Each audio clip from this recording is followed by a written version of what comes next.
Now, unfortunately, Honda made one of the worst manual transmissions possible. And of course, I mean that in the sense of trying to make big horsepower. So here's our solution to that. Now, in order to break the world record top speed in a half mile, we're gonna need this guy. This is a Tremec T56 Magnum F close ratio, and quite frankly, this is the only manual transmission on the planet that's gonna help us achieve our goal. This is my 2004 S2000 that we are currently trying to build to break the world record top speed in a half mile. The current record right now is approximately 205 miles per hour, so we're aiming for 206. And we're gonna step it up a notch by keeping it an H pattern manual transmission, the man trans. Anyways guys, we can't do much with the old transmission still in the car, so let's get it out and compare them. If you guys have ever removed a S2000's transmission, then you know how much of a literal pain in the back it is. I'll show you what I mean once we get underneath the car.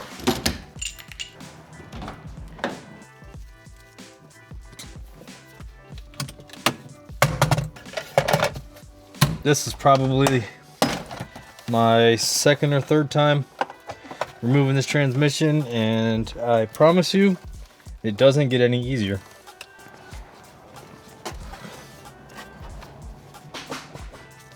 Get all this foam. LHT would be having a fit right now. Ooh, it's all mushy and ugh. Ugh.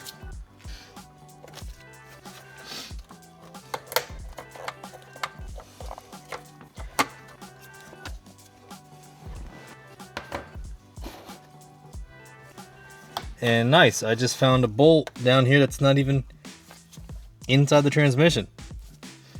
Sweet. Ooh. Don't ask me why that bolt's sitting there, or why that bolt was loose. I don't know. This should be an indication on how this process is about to go.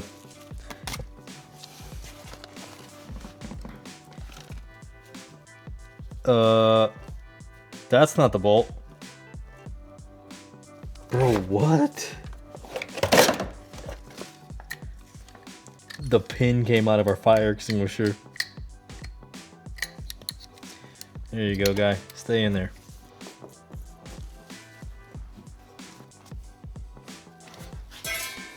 This thing looks like it's seen better days. Alright, so here we are underneath the S2000. This T56 is probably not going to want to fit in here. Look how tight it's going to be. So needless to say, this transmission tunnel is going to need some serious modifications to fit that giant guy over there. I will say we've already made a little bit of progress down here by removing the drive shaft and the differential. If you haven't already checked out the videos in regards to our junkyard Ford 8.8 differential, I highly recommend you do. There's a lot of good info in those videos in regards to the entire build of the S2000. It breaks down a lot of what we're trying to do with what we got. I mean, just check out the gear pattern. That's a world record breaking gear pattern right there. The links for those videos will be down in the description below. But next on our list, we're gonna actually move the alternator up out of the way so that we can get access to one of the bell housing bolts that is buried in this nest of hoses and wires.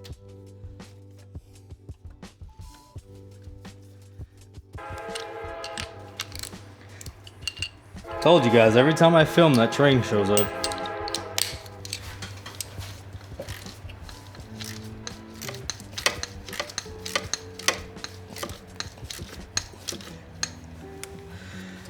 Oh, why is it getting tighter as it's loosening? That's not good.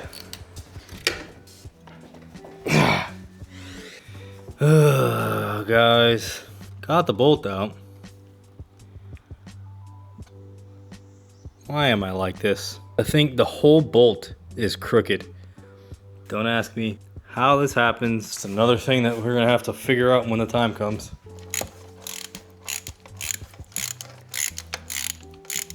Oh man, we need this thing out of our way. So now that we got that knocked out of the way, there's a few things under here that need to happen. The first thing I'm gonna do is undo the steering shaft from the steering wheel, and then gonna undo the transmission brace in the back, and then lower the subframe basically as much as I can to get access to the top bell housing bolts of the transmission. But I'm just gonna set the camera down, guys, and come back once the transmission's ready to drop.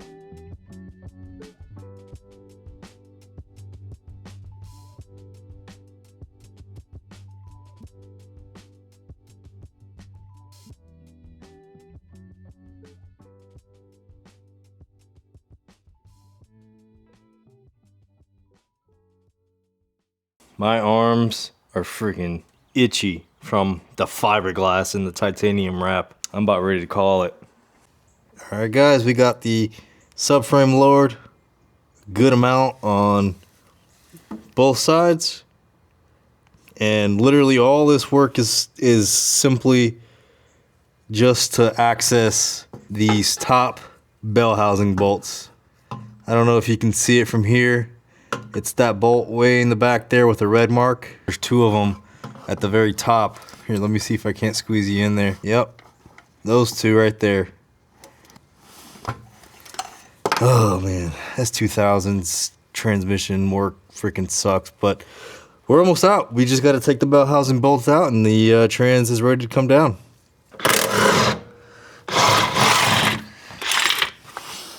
All right, here we go, this time for real.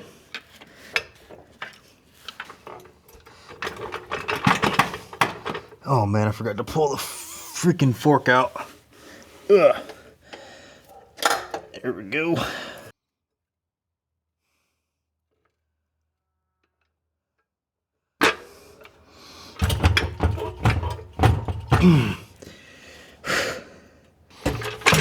Whoops.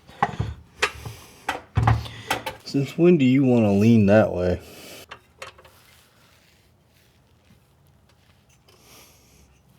Nice. That went pretty smoothly. Guys, this part always scratches up my freaking floor, but it's worth it. Makes getting this transmission out of here super easy.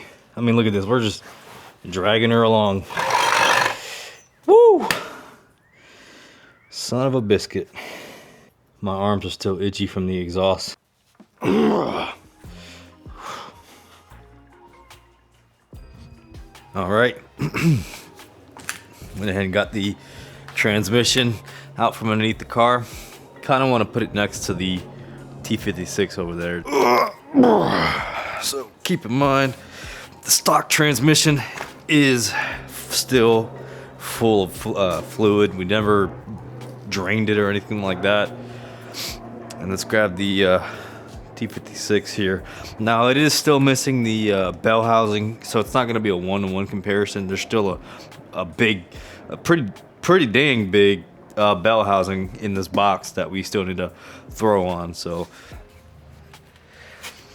oh my god.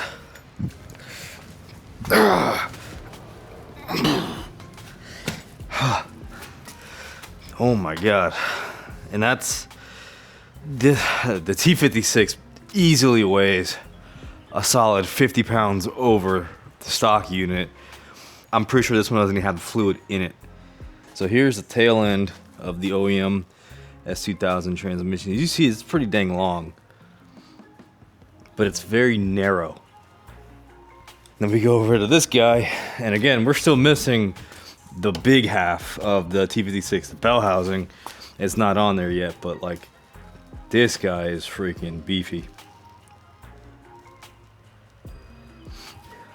The transmission tunnel is definitely gonna need some persuasion. This poor S2000 doesn't know what's about to happen to it. Let's get the bell housing on him. Oh, there's the shift knob. I was wondering. I didn't even see it in the bag. There's our shift knob. Let me get it out. If it's possible, I'm gonna try to keep my old one, unless this one's got some weight to it, which I can already tell you it doesn't. Yeah, our old shift knob was pretty beefy. I'm gonna end up reusing the old one. It's a very nice piece though. It says it's got, oh man, the reverse is going to throw me for a loop. No Honda is to the right and up. They're all to the right and down.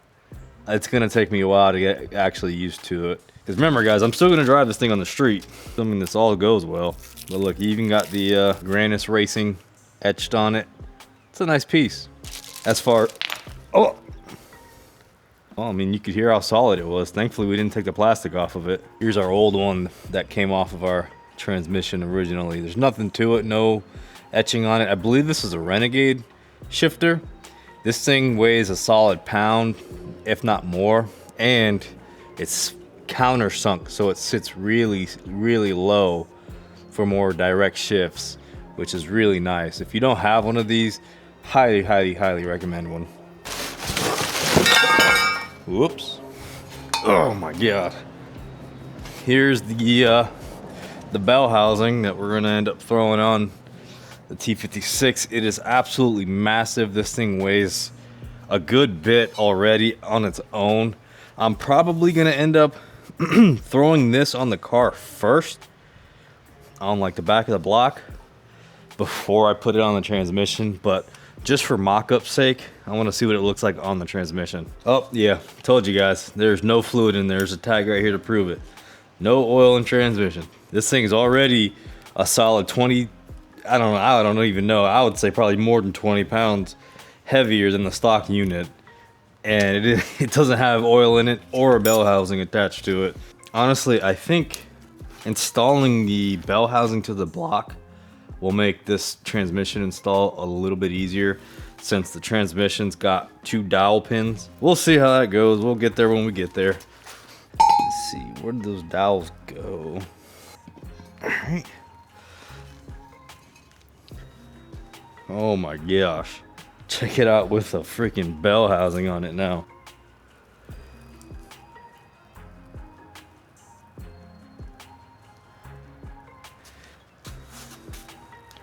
Yeah, that S2000's trans tunnel is in for a world of hurt. So it turns out my old shifter does fit the threads of the shift rod.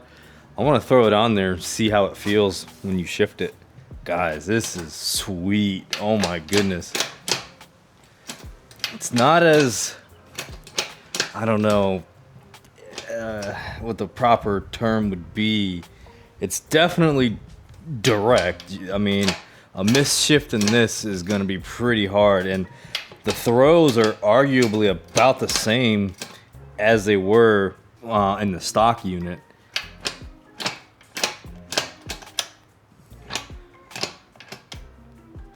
Reverse is locked out.